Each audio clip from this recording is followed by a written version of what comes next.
It's better to hang out with people better than you. Pick out associates whose behavior is better than yours and you'll drift in that direction. Warren Buffett. Hi, my name is Andy, and I have over 20 years of experience in business and investing. I've started a new YouTube channel where I've compiled the knowledge of the world's greatest investors. Please support my channel by hitting the like button and be sure to subscribe so you get all the new videos. It's very important to me. The topic of today's video is Warren Buffett warns, never buy shares for loan funds. Enjoy watching.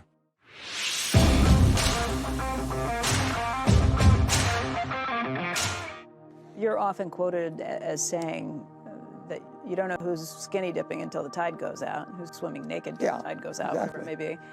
You get the sense with a high tide right now that there's a lot of skinny dipping Well, taking place? we're certainly we're allowing people to borrow money on much weaker terms than we were 5 or 10 years ago. You couldn't borrow money at all there for a period of 10 years ago. I mean, you literally, Berkshire couldn't borrow money. I mean, everything stopped.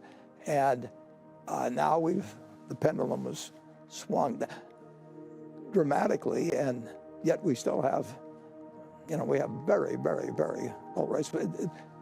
It's hard to believe that 10 years or 20 years from now we will have a substantial continuation of negative interest rates. But I've already seen things I didn't think could happen, so who knows what could happen. That's what makes it interesting. And right now, let's get back out to Omaha, where Becky Quick is with Warren Buffett, and there's a lot of important things happening, but don't forget that March Madness is right around the corner, Becky. You should see what he's doing right now, Joe. He was rubbing his hands as you said that. Now you're talking his language. Now, well, Creighton, it was 70-35 at one point, and I had Creighton yesterday. I don't know if you were paying attention to that. Were you watching that at all, Warren? Nebraska plays tonight. We pay attention to Creighton out here.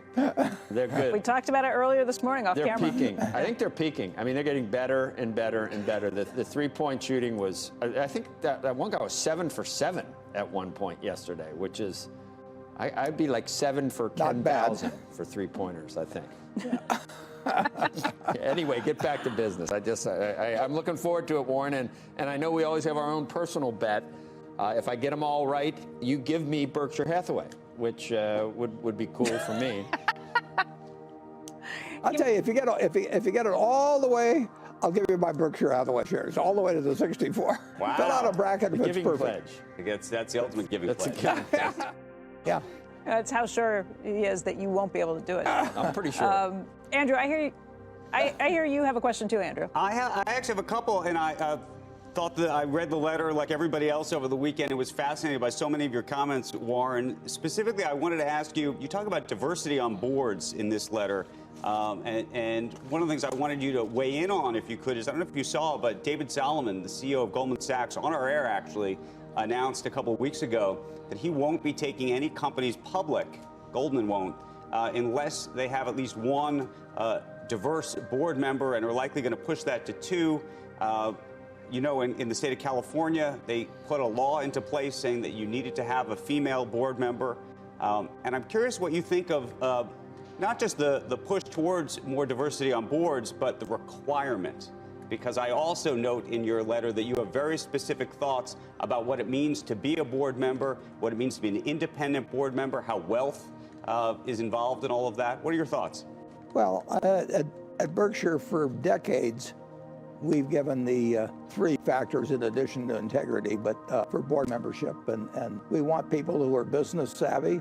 We want them to have a strong personal interest in Berkshire itself. And we've got directors who really represent shareholders basically at Berkshire, and I think they do a great job. Now, that doesn't mean that they don't think that we should delight our customers, that we should treat associates well, but that we should behave well in our community, both local and national. But our directors represent the shareholders.